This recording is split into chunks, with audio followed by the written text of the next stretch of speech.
Hi and welcome to the 7th boss in Black Temple. This will be Mother Shahraz.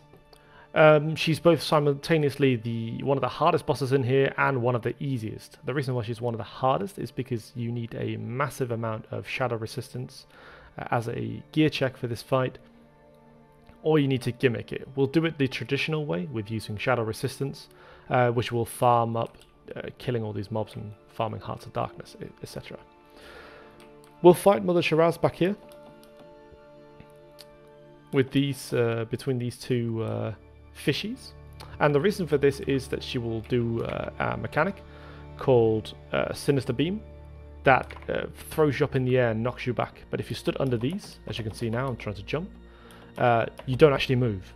The same for casters back here. If they bundle up under here, just find the spot, can't actually get knocked back or get thrown away. It's a way to, yeah, just help yourself. We'll clear all this room. I haven't cleared this back room simply because I didn't really bother to, but like we'll do this when we clear here, when we come here on live. Again, this shot on retail, so some things are a little bit different, but most of this this whole raid is in fact intact. She will do a cleave, Saber Lash, split between 3 targets, so we'll use 3 tanks. This is the only real physical damage that will go out. There's a massive amount of tank damage during this, so healers will be stressed.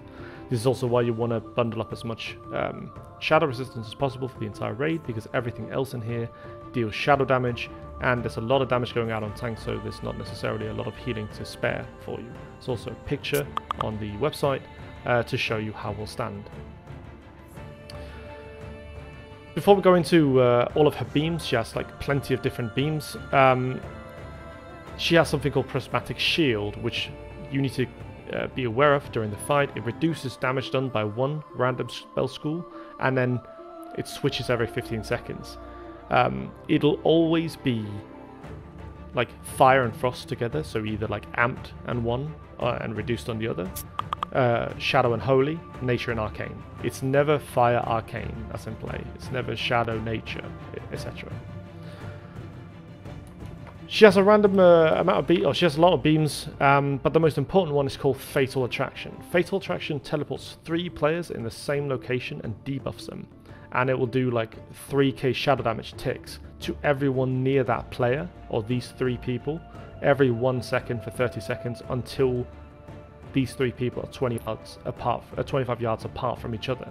So you can get teleported literally to a random location. This is also why you want to clear as much of this room as possible, because you will need room to play with. This is definitely a killer if you're not fast. So as soon as you get the beam, move away. Just move away from each other. You don't have a time to tell who goes where, or no way of affecting who gets hit by it. So it's a bit of RNG. We'll hope for RNGs to be with us. But yeah, you get teleported, run away from each other. Keep running. Don't expect the other person to, oh, you're going to run 5 more yards, so I'll just stand still. Move. Also, it's important you don't run through the raid, because you will do damage around you.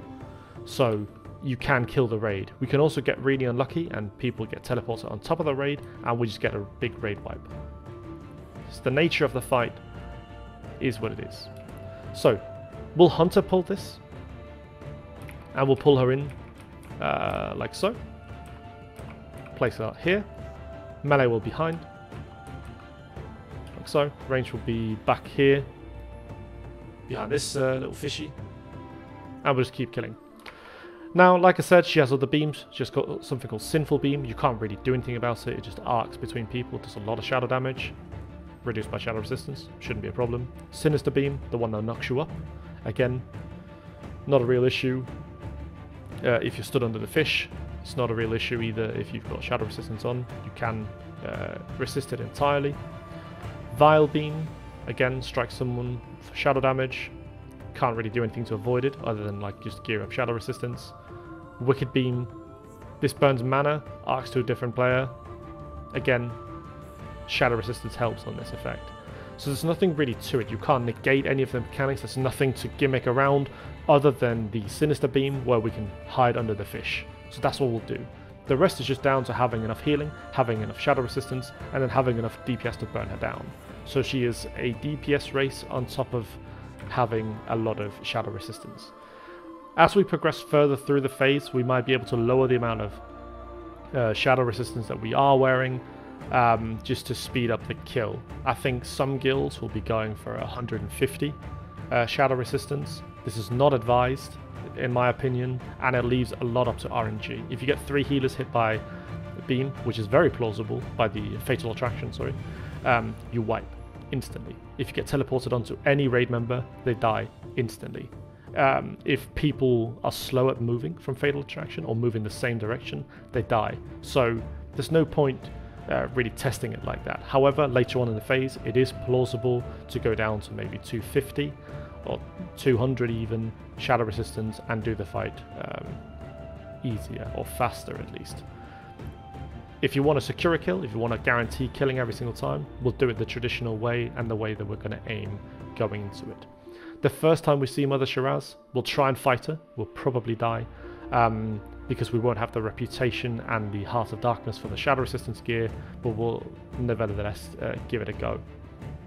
We'll see how it is. Guild bankers spend up a lot, so we'll try and see how much shadow resistance we can pull together before we actually go fight Mother. But yeah, once you have your shadow resistance, once you hide behind the fish, basically just kill boss, get loot.